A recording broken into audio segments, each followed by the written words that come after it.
It was just before 1 a.m. on Monday, December 22nd, 2008, and a coal ash pond that had stored decades of coal ash from a fossil plant ruptured, spilling over 1 billion gallons of coal slurry over 300 acres of land. I was the recovery executive and the environmental executive for almost a year following that. It got national attention too. We interviewed with 60 Minutes and Leslie Stahl. The mindset I had back then and the mindset I have now, there's one thing that's the same, and that is to tell the truth. Always tell the truth.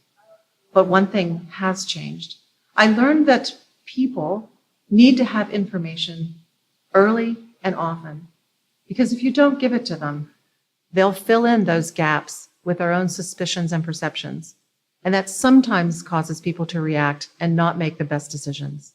The single event that I think changed energy regulation and policy was actually not in the energy industry.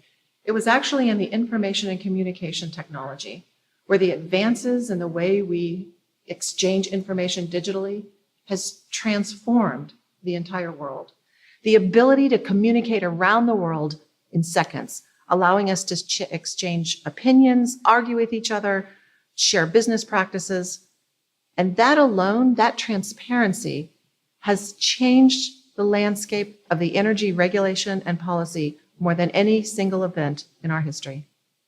For clean energy, there isn't just one answer. In fact, clean is relative. It's relative to what we have today and how do we have a cleaner energy solution for tomorrow. It's the continuous improvement on helping our environment become cleaner in the way that we get our energy.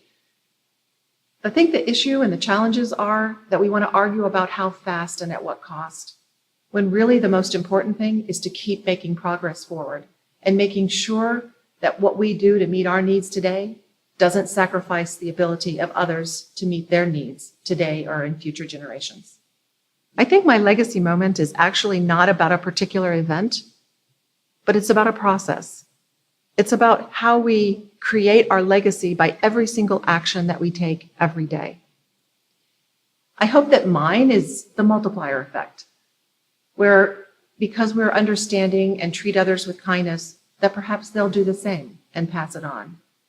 I hope that as we enact change, that we do it in a way that's thoughtful and doesn't create more chaos. And I do hope as we move forward that we remember that our legacy, just like it says in Max Lucado's book, It's Not About Me, that our legacy is about how we use our lives to help others.